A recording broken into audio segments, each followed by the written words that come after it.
నమస్కారం, welcome to NSN news. నేను మీ బాలు సిరినేని.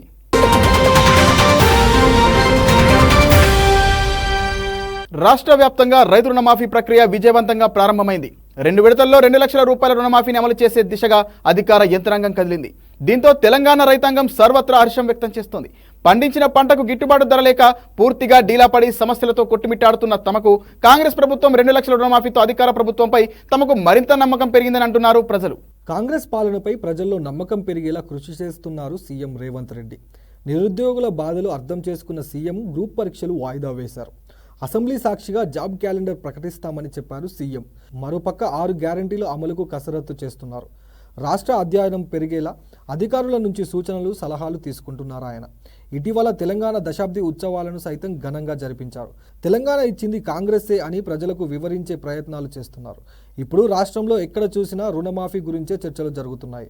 గత బీఆర్ఎస్ పాలనలో పేరుకుపోయిన రాష్ట్ర సర్కార్ అప్పులతో సతమతమవుతూ నిధుల కొరత ఎదుర్కొంటున్న తరుణంలో ఒక్కో రైతుకు 2 లక్షల రుణమాఫీ ఎలా చేస్తుందని ప్రతిపక్ష నేతల సవాళ్లు ఛాలెంజ్ల మధ్య రేవంత్ రెడ్డి చెప్పి మరీ చేశారు. ప్రజా సంక్షేమం కోసం వైఎస్ఆర్ తన మార్కు పాలనతో ఎందరో అభిమానులను సంపాదించుకున్నారు. ఇప్పుడు రేవంత్ రెడ్డి కూడా అదే తరహాలో ప్రజా సంక్షేమానికి కట్టుబడి చక్కని పాలన అందిస్తున్నారు. గత ఎన్నికల ప్రచారంలో రాహుల్ గాంధీ సైతం రైతు రుణమాఫీపై హామీ ఇచ్చారు. తమ ప్రభుత్వం వస్తే తప్పకుండా రుణమాఫీ చేసి రైతులకు ఆపన్న హస్తం అభయ హస్తం అందిస్తామని చెప్పారు. ఇప్పుడు రేవంత్ రెడ్డి దాన్ని విజయవంతంగా అమలు చేస్తున్నారు. అందుకే రాహుల్ గాంధీని రాష్ట్రానికి రప్పించి బహిరంగ సభ ద్వారా తాము రైతులకు శ్రేయస్సు కోసం ఏ రకంగా పాటుపడుతున్నామో తెలిసేలా చేయాలని, రాహుల్ గాంధీని హైలైట్ చేయాలని చూస్తున్నారు. దాదాపు 5 లక్షల మందితో వరంగల్ నగరంలో బహిరంగ వేదిక ఏర్పాటు చేయనున్నట్టు సమాచారం. ఇందుకోసం సీఎం ఢిల్లీకి వెళ్లి రాహుల్ గాంధీని కలిసి ఆయనను ఒప్పించే పనిలో ఉన్నారు. వరంగల్లో ఈ నెలాఖరులో రాహుల్ గాంధీ సదస్సును ఏర్పాటు చేయాలని కాంగ్రెస్ నేతలు భావిస్తున్నారు. అయితే పార్లమెంట్లో బడ్జెట్ సమావేశాలు జరుగుతున్న వేళ రాహుల్ను తెలంగాణకు ఎలా రప్పించాలన్న దానిపై సమాలోచన చేస్తున్నట్టు తెలుస్తోంది. చర్లపల్లి రైల్వే టెర్మినల్ ప్రారంభోత్సవానికి ప్రధాని మోడీ రానుండడంతో మోడీ కన్నా ముందుగానే రాహుల్ సభను ఏర్పాటు చేస్తే బాగుంటుందని పార్టీ శ్రేణులు భావిస్తున్నాయి. తమ పార్టీ అధికారంలోకి వచ్చిన 7 నెలలలో సాధించిన విజయాలు, ప్రగతి వంటి అంశాలను కూడా సభలో ప్రస్తావించనున్నారు. ఎలాగైనా సరే రాహుల్ను తెలంగాణకు రప్పించి ఆయన మైలేజీని పెంచాలని రేవంత్ దృఢ నిశ్చయంతో ఉన్నట్టు తెలుస్తుంది. సభలో ప్రతిపక్షాల వైఫల్యాలను ఎండగట్టి కేసీఆర్ సర్కార్ను దోషిగా నిలబెట్టి ప్రజాభిమానాన్ని మరింత పెంచుకోవాలని కాంగ్రెస్ చూస్తుంది. మధ్యవర్తిత్వం నిర్వహించడంలో ప్రపంచానికి భారత్ కేంద్ర బిందువుగా మారిందని సుప్రీంకోర్టు న్యాయమూర్తి జస్టిస్ హిమా కోహ్లీ అన్నారు. మధ్యవర్తిత్వం అనేది భారతీయ సాంప్రదాయంలో భాగమని, ఈ అంశంలో దేశం నాయకత్వం వహించే రోజులు ముందున్నాయన్నారు. హెచ్ఐసిసిలో హైదరాబాద్ అంతర్జాతీయ ఆర్బిట్రేషన్ అండ్ మెడిటేషన్ కేంద్రం నిర్వహించిన ఇండియా మెడిటేషన్ వీకెండ్ 2024 కార్యక్రమానికి జస్టిస్ హిమా కోహ్లీ ముఖ్య అతిథిగా హాజరయ్యారు. మధ్యవర్తిత్వం విషయంలో ప్రజల్లో చైతన్యం తీసుకురావాల్సిన అవసరం ఉందన్నారు. వివాదాల పరిష్కారంలో మధ్యవర్తిత్వం ఒక శక్తివంతమైన ఆయుధంగా హైకోర్టు ప్రధాన న్యాయమూర్తి జస్టిస్ అలోక్ అరాదే అన్నారు.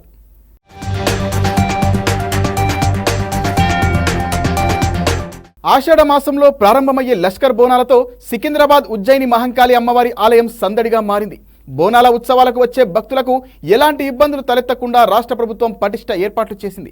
సీఎంతో పాటు పలువురు మంత్రులు, ఎమ్మెల్యేలు, ఎంపీలు అమ్మవారిని దర్శించుకొని పట్టు వస్త్రాలు సమర్పించారు. ప్రతి ఏటా ఆషాఢ మాసంలో నిర్వహించే బోనాల పండుగకు రాష్ట్రం నలుమూలల నుండి భక్తులు భారీగా తరలి వస్తున్నారు. ఈ క్రమంలోనే బోనాల పండుగకు వచ్చే భక్తులు, సందర్శకులకు అసౌకర్యాలు కలగకుండా అధికారులు చర్యలు చేపట్టారు. బోనాల ఉత్సవాల్లో పాల్గొన్న సీఎం రేవంత్ రెడ్డి కుటుంబ సమేతంగా అమ్మవారిని దర్శించుకొని పట్టు వస్త్రాలు సమర్పించారు.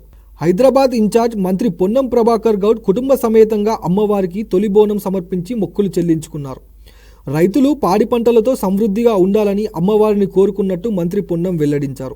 రాష్ట్ర ప్రభుత్వం మహంకాళి బోనాలను రాష్ట్ర పండుగగా గుర్తించి వైభవంగా నిర్వహిస్తుందన్నారు. అమ్మవారి బోనాన్ని అలంకరించి అంగరంగ వైభవంగా ఉత్సవాలను ప్రారంభించినట్టు తెలిపారు. అమ్మవారి దర్శనానికి వచ్చే లక్షలాది మంది భక్తులకు ఎలాంటి ఇబ్బందులు తలెత్తకుండా ప్రభుత్వ యంత్రాంగం ఏర్పాట్లు చేసిందని మంత్రి స్పష్టం చేశారు. గోల్కొండ జగదాంబిక అమ్మవారు, సికింద్రాబాద్ ఉజ్జయిని మహంకాళి అమ్మవారికి బోనాలు నిర్వహిస్తారని తెలిపారు. వచ్చే 28 తేదీ గ్రేటర్ హైదరాబాద్లోని అన్ని దేవాలయాల్లో జాతర ఉంటుందని మంత్రి తెలిపారు. కేంద్ర మంత్రి కిషన్ రెడ్డి, రాజ్యసభ ఎంపీ లక్ష్మణ్ అమ్మవారిని దర్శించుకున్నారు. సికింద్రాబాద్ ఉజ్జయిని మహంకాళి ఆలయానికి 200 సంవత్సరాల చరిత్ర ఉందని చెప్పిన ఎంపీ లక్ష్మణ్, దేశవ్యాప్తంగా పలు ప్రాంతాల్లో బోనాల పండుగ జరుగుతుందని తెలిపారు. ఢిల్లీకి సైతం బోనాల పండుగ విస్తరించిందని లక్ష్మణ్ పేర్కొన్నారు. రాష్ట్ర ప్రభుత్వం భక్తులకు సరైన సౌకర్యాలు కల్పించాలని కోరారు. గతంలో సైతం ప్రధాని మోదీ, కేంద్ర మంత్రులు అమ్మవారిని దర్శించుకున్నారని గుర్తు చేశారు. ఉజ్జయిని బోనాల పండుగలో పాల్గొనడం ఆనందంగా ఉందని ఎంపీ లక్ష్మణ్ చెప్పారు.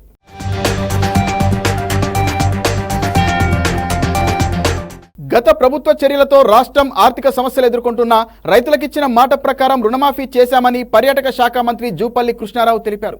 రైతు రుణమాఫీ సంబరాల్లో భాగంగా కామారెడ్డి జిల్లా బుక్కినూరు రైతు వేదికలో జరిగిన కార్యక్రమానికి ఆయన హాజరయ్యారు. ఎన్ని ఒడిదుడుకులు ఎదురైనా ప్రజల ఆకాంక్షల మేరకు తమ ప్రభుత్వం పనిచేస్తోందని మంత్రి చెప్పారు. ప్రజల ఫిర్యాదులను అధికారులు పెండింగ్లో పెట్టరాదని జూపల్లి సూచించారు. మరోవైపు రైతు రుణమాఫీ చారిత్రక నిర్ణయంగా మాజీ మంత్రి ఇంద్రకరణ్ రెడ్డి పేర్కొన్నారు. రైతు బంధు ఎత్తేసి రుణమాఫీ చేస్తున్నారన్న ఆరోపణలను ఆయన తిప్పికొట్టారు.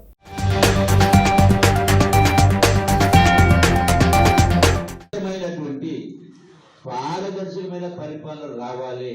ఎవరు చూసినా ఏ దరఖాస్తు ఇచ్చినా నేను ఈ వేదికగా విజ్ఞప్తి చేస్తా ఉన్నా ప్రజలు కూడా 2 దరఖాస్తులు ఇవ్వండి. ఒక దరఖాస్తు రాసి దాన్ని జిరాక్స్ తీసి 2 చేసి ఒకటి అధికారికి ఇవ్వండి, ఇంకొకటి అధికారుల స్టాంప్ వేయించుకొని సంతకం చేసి పెట్టుకోండి.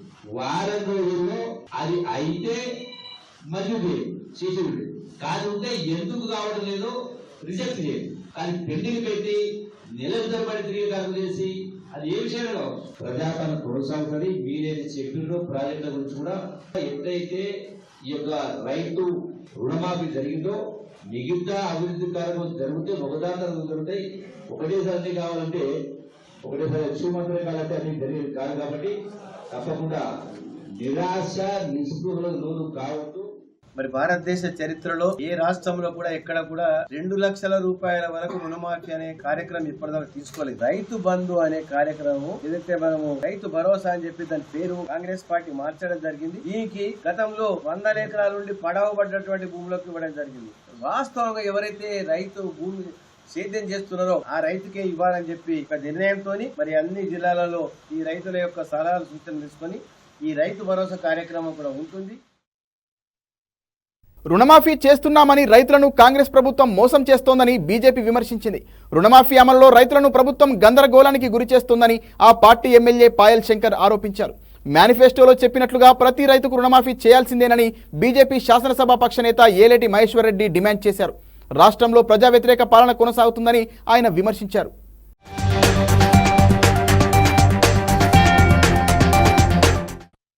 రేవంత్ సర్కార్ గతంలో చేసినట్టుగానే గత ప్రభుత్వం చేసినట్టుగానే వారు రుణమాఫీ ఇస్తామని చెప్పేసి 37 లక్షల మందికి ఇవ్వకుండా ఏదైతే కొట్టారో మీరు 37 లక్షలకి 11 లక్షల మంది ఉన్నారని చెప్పేసి తెలివిగా మీరు దాదాపు 22 లక్షల మంది రైతాంగానికి రుణాలు మాఫీ చేయకుండా మీరు మోసం చేస్తున్నమాట వాస్తవం కాదా? మీరు మేనిఫెస్టోలో పెట్టినట్టుగా ప్రతి రైతుకి మీరు ఇవ్వాల్సినటువంటి ప్రతి రైతుకు కూడా ఇవ్వాల్సిన బాధ్యత మేము ఉన్నది కాబట్టి లేని పక్షంలో అసెంబ్లీ ముట్టడి చేస్తాం. భారతీయ జనతా పార్టీ తరఫున మేము పెద్ద ఎత్తున ఆందోళన చేస్తామని కూడా నేను తెలియజేస్తా ఉన్నాను. ఎగువన కురుస్తున్న వర్షాలతో గోదావరి పరవళ్లు తొక్కుతోంది. భద్రాచలం వద్ద క్రమంగా నది నీటిమట్టం అంతకంతకు పెరుగుతోంది. ప్రస్తుతం భద్రాద్రి వద్ద 37 అడుగులకు నీటిమట్టం చేరింది. ఛత్తీస్గఢ్లో కురుస్తున్న భారీ వర్షాలకు తాలిపేరు జలాశయానికి వరద పోటెత్తుతోంది. ప్రాజెక్టు 25 గేట్లు ఎత్తి 50,000 క్యూసెక్ల విడుదల చేస్తున్నారు. శ్రీరామ్ సాగర్ ప్రాజెక్టుకు వరద కొనసాగుతోంది. ప్రస్తుతం 14,000 క్యూసెక్ల ప్రవాహం వచ్చి చేరుతోంది. శ్రీరామ్ సాగర్ పూర్తిస్థాయి నీటి నిల్వ సామర్థ్యం 80 టీఎంసీలు ఉండగా ప్రస్తుతం 18 టీఎంసీల నీటి నిల్వ ఉంది.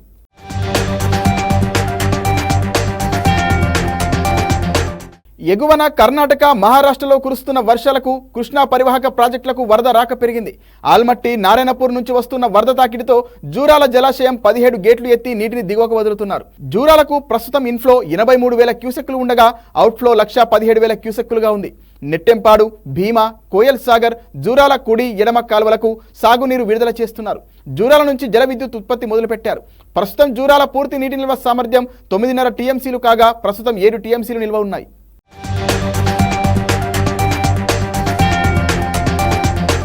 ఓయూ టెక్నాలజీ కళాశాలలో గ్రాడ్యుయేషన్ డే వేడుక ఘనంగా జరిగింది. 2020-24 విద్యా సంవత్సరంలో బీటెక్ పూర్తి చేసిన వారికి పట్టాలతో పాటు ప్రతిభ చూపిన వారికి బంగారు పతకాలు అందజేశారు. టెక్నాలజీ కళాశాల ఆడిటోరియంలో నిర్వహించిన వేడుకలను కళాశాల ప్రిన్సిపల్ ప్రొఫెసర్ చింతా సాయిలు అధ్యక్షత వహించారు.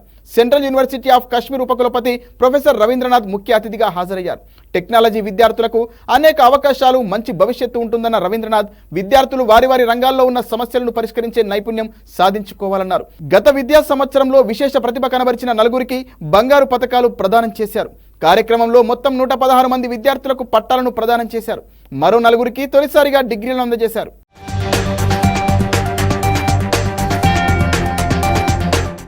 When I joined this institution in 1981, so it was only a single department college. When I left this institution, it is a multi-department, multi-faculty college. Fortunately, I was instrumental in majority of the departments like the food technology, pharmacy, and even the biotechnology programs also started during my institution. And because of that involvement, because I was not so targeted about my career at the moment. I was like a flow with water. But whenever any assignment is there, I used to just commit myself, involve and work and see the delivery into the best. రాష్ట్రంలో అక్రమంగా పెద్ద మొత్తంలో తరలిస్తున్న గంజాయిని పోలీసులు పట్టుకున్నారు. హైదరాబాద్ దూల్పేట నుంచి తక్కువ ధరకు గంజాయి కొనుగోలు చేసి మునుగోడు పరిసర ప్రాంతాల్లో విక్రయిస్తున్న 5గురిని పోలీసులు అరెస్టు చేశారు. వారి నుంచి 25,000 నగదు, కిలో గంజాయి, 4 సెల్ ఫోన్లు, 2 బైకులు స్వాధీనం చేసుకున్నారు. ఏపీలోని పార్వతీపురం మన్యం జిల్లా నుంచి మహారాష్ట్రకు 2 కార్లలో 110 కేజీల ఎండు గంజాయిని తరలిస్తుండగా సంగారెడ్డి జిల్లా కొంకోల్ టోల్ ప్లాజా వద్ద ఎక్సైజ్ పోలీసులు స్వాధీనం చేసుకున్నారు. నిందితుల నుంచి 40,000 నగదుతో పాటు 2 కార్లను సీజ్ చేసి కేసు నమోదు చేశారు. బొలెరో వాహనంలో అక్రమంగా 60 కేజీల గంజాయిని తరలిస్తున్న 4గురిని పోలీసులు అదుపులోకి తీసుకున్నారు. మహబూబాబాద్ జిల్లా తొర్రూరు శివార్లోని గోపాలగిరి క్రాస్ రోడ్ వద్ద వాహనాలు తనిఖీ చేస్తుండగా దొరికినట్లు జిల్లా ఎస్పీ సుధీర్ రామ్నాథ్ కేకన్ వెల్లడించారు.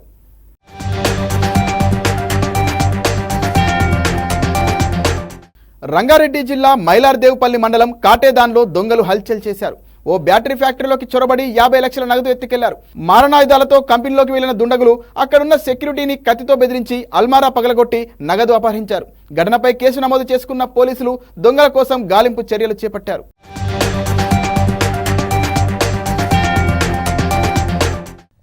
జామున అందాజ 2:53 గంటల ప్రాంతంలో మైలార్దేపల్లి కాటదాన్ ఏరియాలో భారతి ఓల్డ్ బ్యాటరీస్ అనే ఇండస్ట్రీలో అందాజ 4 నుంచి 5 అంటున్నారు వచ్చి లోపల ఉన్నటువంటి 2 వ్యక్తులను కత్తితోని మరియు హ్యామర్తోని బెదిరించి అల్మారీ బ్రేక్ చేసి అందులో ఉన్నటువంటి 50 లక్షల రూపాయలను తీసుకొని వెళ్ళిపోయినట్టు, దొంగతనం చేసి వెళ్ళిపోయినట్టు సమాచారం మేరకు మేము ఇక్కడికి రావడం జరిగింది. క్లూస్ టీము మరియు మా ఇతర డిటెక్టివ్ టీమ్స్ అందరినీ పిలిపించి ఇన్వెస్టిగేషన్ చేస్తున్నాము. ర్యాపిడో డ్రైవర్లు రేలింగ్ పనులు ముసుగులో మాదక ద్రవ్యాలను విక్రయిస్తున్న 4గురిని హైదరాబాద్ ఎల్బీనగర్ పోలీసులు అరెస్టు చేశారు. రాజస్థాన్లోని బర్మార్కు చెందిన రమేష్ కుమార్, మహాదేవ్ రామ్ మరో 2తో కలిసి 2022లో హైదరాబాద్కు వలస వచ్చారు. ర్యాపిడో డ్రైవర్గా పనిచేస్తున్న వీరు ఆదాయం సరిపోకపోవడంతో డ్రగ్స్ దందా చేయాలని భావించారు. ఈ క్రమంలో రాజస్థాన్కు చెందిన దినేష్ కళ్యాణ్ నుంచి 6,000 రూపాయలకు 1 గ్రామ్ హెరాయిన్ చొప్పున కొనుగోలు చేసి హైదరాబాద్లో 12,000కు విక్రయిస్తున్నారు. ఇటీవల మహాదేవ్ రాజస్థాన్ వెళ్లి 30 గ్రాముల హెరాయిన్ తీసుకొచ్చి ఒక్కో ప్యాకెట్లో 2 గ్రాముల చొప్పున ఉంచి విక్రయించేందుకు ప్రణాళిక సిద్ధం చేశాడు. సరూర్ నగర్లో నిందితులు తచ్చాడుతుండగా పోలీసులు వారిని పట్టుకొని 34 గ్రాముల హెరాయిన్, ద్విచక్ర వాహనం, 2 చరవాన్లు స్వాధీనం చేసుకున్నారు. మరో కేసులో హెరాయిన్ను విక్రయిస్తున్న ఒకరిని మేడిపల్లి పోలీసులు అరెస్ట్ చేశారు.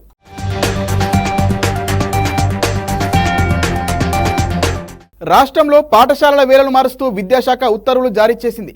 ప్రాథమిక పాఠశాల సమయాలకు అనుగుణంగా ఉన్నత పాఠశాలల సమయాల్లో మార్పు చేస్తున్నట్టు తెలిపింది. ఇప్పటి వరకు ఉన్నత పాఠశాలలు ఉదయం 9:30 నుంచి సాయంత్రం 4:45 వరకు నడుస్తుండగా ఇకపై ఉదయం 9 గంటల నుంచి సాయంత్రం 4:15 వరకు నిర్వహించనున్నట్లు విద్యాశాఖ తెలిపింది. జంట నగరాల్లో ట్రాఫిక్ సమస్యలను దృష్టిలో ఉంచుకొని ప్రస్తుతం అమల్లో ఉన్నట్టే ఉదయం 8:45 నుంచి సాయంత్రం 4 గంటల వరకు కొనసాగుతాయని విద్యాశాఖ వెల్లడించింది.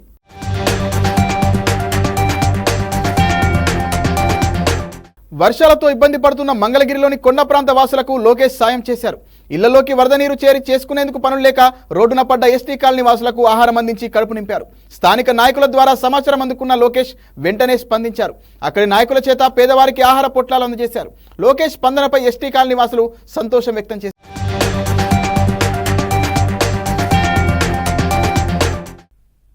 పైన వర్షం పడి 4 రోజుల నుంచి పిల్ల ఫీజు అందరూ భోజనానికి పుల్లలు తడిసి భోజనానికి ఇబ్బంది పడతా అల్లాడుతున్నారని చెప్పి మేము లోకేష్ బాబు గారు తరఫు వాళ్ళకి తెలియపరిచాము. లోకేష్ బాబుకి ధన్యవాదాలు. వర్షాలు పడినందుకు మేము మా వాళ్ళు ఎటు వెళ్తానికి లేదు, పని పాటు చేసుకుంటానికి లేదు. నారా లోకేష్ బాబు గారు మాకు భోజనం ఏర్పాటు చేశారు. ధన్యవాదాలు. లోకేష్ గారు వర్షాలు పడుతున్నాయి కదా, కొద్ది భోజనం సాయం చేశారు మాకు. కొత్త ఉండే వాళ్ళకి లేని వాళ్ళకి కొంచెం ఏదో ఇబ్బందిగా ఉండని చెప్పని మేము అడిగాము. అడిగేసరికి తెచ్చి పెట్టారయ్యా మాకు. మీకు వందనాలు సార్. చెవిరెడ్డి భాస్కర్ రెడ్డికి మతి స్థిమితం సరిగా లేదని ఎమ్మెల్యే పులివర్తి నాని సతీమణి సుధారెడ్డి అన్నారు. తమపై అబద్ధాలు చెప్తూ నిరాధార ఆరోపణలు చేస్తే న్యాయపరమైన చర్యలు తప్పవని హెచ్చరించారు. చెవిరెడ్డి చేసే తప్పులకు ఆయన కుమారులు బలి అవుతున్నారని చెప్పారు. పెద్దిరెడ్డి చెవిరెడ్డి మధ్య ఉన్న కక్షలు కార్పణ్యాలు తమపై రుద్దడం సమంజసం కాదని సుధారెడ్డి అన్నారు. తమ ఆర్థిక మూలాలు దెబ్బతీయడానికి చెవిరెడ్డి విశ్వ ప్రయత్నం చేశారని ఆరోపించారు.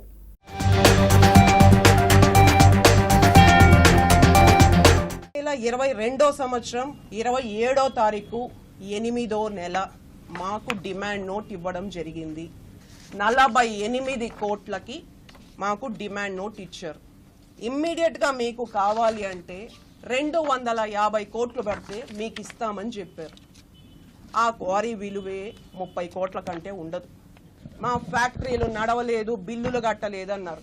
2023, 2022 సంవత్సరాలు 2 సంవత్సరాలుగా మినిమం పే నెల పుడితే 55,000 లెక్కన మినిమం ఉండదాన్ని మేము పే చేసింది నామినేషన్కి ముందు. బల్క్గా 38 లక్షలు ఇంచుమించు పే చేసి నో డ్యూ సర్టిఫికేట్ తెచ్చుకున్నాం. నేను మీకు వార్నింగ్ ఇవ్వడానికే వచ్చినానన్నా, ఖచ్చితంగా మీకు వార్నింగ్ ఇవ్వడానికే వచ్చి ఇంకొకసారి అవగాహన లేకుండా మా ఫ్యాక్టరీల గురించో మా వ్యాపారాల గురించో నోటికొచ్చిన అబద్ధాలు తూలితే ఖచ్చితంగా మిమ్మల్ని కోర్టు కేసు వేస్తాను. ఏపీలో భారీగా ఐఏఎస్ అధికారులను బదిలీ చేస్తూ ప్రభుత్వం ఉత్తర్వులు ఇచ్చింది. వీరిలో ఇప్పటికే బదిలీపై పోస్టింగ్ కోసం ఎదురు చూస్తున్న అధికారులు కొందరు ఉండగా ప్రస్తుతం పనిచేస్తున్న స్థానాల నుంచి బదిలీ అయిన వారు అధికంగా ఉన్నారు. గత ప్రభుత్వ హయాంలో పలు ఆరోపణలు ఎదుర్కొన్న అధికారులకు తాజాగా కీలక పోస్టింగ్లు దక్కాయి. రాష్ట్రంలో భారీగా ఐఏఎస్ అధికారులు బదిలీ అయ్యారు. ఈ మేరకు సిఎస్ నిరప్ కుమార్ ప్రసాద్ ఉత్తర్వులు జారీ చేశారు. కూటమి ప్రభుత్వం ఏర్పడిన తర్వాత ఇప్పటికే విడతల వారీగా సీనియర్ ఐఏఎస్ల బదిలీలు చేపట్టింది. ప్రత్యేక ప్రధాన కార్యదర్శులు, శాఖాధిపతులు, కలెక్టర్ నియామకాలను దాదాపు పూర్తి చేసింది. తాజాగా పెద్ద ఎత్తున మార్పులు చేసింది. కార్యదర్శి, డైరెక్టర్ సంయుక్త కలెక్టర్, టీటీడీఏపీఓలు తదితర స్థానాల్లో నియమించింది. కేరళ నుంచి ఏపీకి డిప్యూటేషన్ పై వచ్చిన 2015 బ్యాచ్ ఐఏఎస్ అధికారి విఆర్ కృష్ణతేజ మైలవరపు పంచాయతీరాజ్ గ్రామీణాభివృద్ధి శాఖ డైరెక్టర్గా నియమితులయ్యారు. కార్మిక శాఖ కమిషనర్గా ఉన్న ఎంవి శేషగిరి బాబును స్టాంపులు, రిజిస్ట్రేషన్ల శాఖ ఐజీగా బదిలీ చేసింది. ఇప్పటివరకు పదవిలో ఉన్న ఐఆర్ఎస్ అధికారి వి రామకృష్ణను అక్కడి నుంచి తప్పించింది. కార్మిక శాఖ కమిషనర్ పోస్టును ఎవ్వరికీ ఇవ్వలేదు. వ్యవసాయ శాఖ ప్రత్యేక కమిషనర్గా పనిచేసిన చేవూరి హరికిరణ్కి ప్రజారోగ్య కుటుంబ సంక్షేమ శాఖ డైరెక్టర్గా బాధ్యతలు అప్పగించింది. తదుపరి ఉత్తర్వులు ఇచ్చే వరకు జాతీయ ఆరోగ్య మిషన్ ఎండీగా అదనపు బాధ్యతల్లోనూ ఆయన్నే కొనసాగుతున్నారు. పౌర సరఫరాల సంస్థ ఎండీ జి వీరపాండ్యన్ సెర్ఫ్ సీఈఓగా నియమితులయ్యారు. గృహ నిర్మాణ సంస్థ ఎండీగా ఉన్న పిఎస్ గిరీష పౌర సరఫరాల సంస్థ ఎండీగా బదిలీ అయ్యారు. చేనేత జౌలి శాఖ కమిషనర్గా రేఖారాణి, మైనార్టీ సంక్షేమ శాఖ కమిషనర్గా సిహెచ్ శ్రీధర్ని నియమించింది. ఇటీవల వరకు విశాఖపట్నం కలెక్టర్గా పనిచేసిన మల్లికార్జునన్ బీసీ సంక్షేమ శాఖ డైరెక్టర్గా నియమిస్తూ వెనుకబడిన తరగతుల సహకార ఆర్థిక సంస్థ వీసీ ఎండీగా అదనపు బాధ్యతలు అప్పగించింది. చిత్తూరు, నెల్లూరు జిల్లా కలెక్టర్గా పనిచేసిన హరినారాయణ్ను పురపాలక శాఖ డైరెక్టర్గా నియమించింది. విజయనగరం, పల్నాడు జిల్లాల కలెక్టర్గా పనిచేసిన లట్కర్ శ్రీకేష్ బాలాజీరావు సర్వే సెటిల్మెంట్, భూదాస్త్రాల శాఖ డైరెక్టర్గా నియమితులయ్యారు. బదిలీ అయిన వారిలో ఐఆర్ఎస్, ఐఎఫ్ఎస్ అధికారులు కొందరు ఉన్నారు. వారికి ఇంకా పోస్టింగులు ఇవ్వలేదు.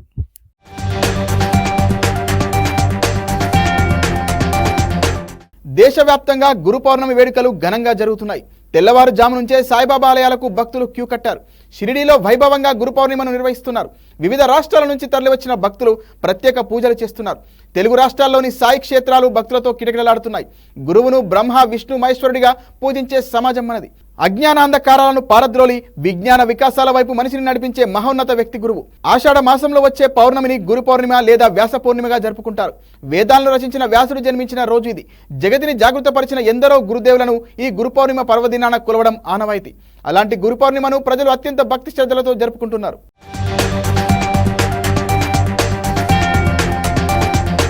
ప్రభుత్వ ఉద్యోగిని సైబర్ నేరగాళ్ల ఉచ్చులో చిక్కుకుని మోసపోయింది. కస్టమ్స్ అధికారులమంటూ ఆధార్ నంబర్తో ఢిల్లీ నుంచి మలేషియాకు పార్సిల్ బుక్ అయిందని మహిళకు నేరగాళ్లు ఫోన్ చేశారు. పార్సిల్ తనిఖీల్లో 16 నకిలీ పాస్పోర్ట్లు, 58 ఏటీఎం కార్డులు, 140 గ్రాముల NMDA డ్రగ్స్ స్వాధీనం చేసుకున్నామని సదరి మహిళను కేటుగాళ్లు బెదిరించారు. ఆ తర్వాత సిబిఐ స్పెషల్ ఆఫీసర్ అంటూ మరో సైబర్ నేరగాడు బాధితురాల్ని మరింత హడలెత్తించారు. బ్యాంకు ఖాతా ద్వారా మనీ లాండరింగ్ కు పాల్పడినట్లు, కేసు నుంచి తప్పించాలంటే డబ్బులు ఇవ్వాల్సిందిగా బురిడి కొట్టించాడు. వారి టార్చర్ తట్టుకోలేక బాధితురాలు 29 లక్షల రూపాయలు వారు సూచించిన బ్యాంక్ ఖాతాకు పంపించింది. తర్వాత మోసపోయానని గ్రహించి వెంటనే ఆన్లైన్ ద్వారా పోలీసులకు ఫిర్యాదు చేసింది. ఈ తరహా ఫోన్లు చేసే వారి మాటలు నమ్మవద్దని సైబర్ క్రైమ్ పోలీసులు సూచిస్తున్నారు.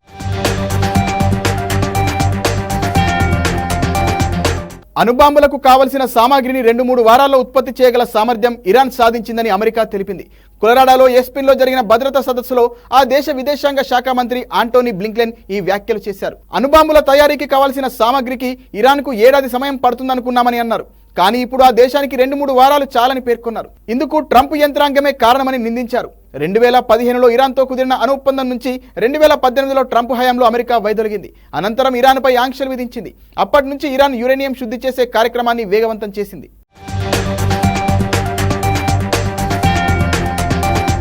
మరిన్ని వార్తలతో మళ్ళీ కలుద్దాం. నమస్కారం.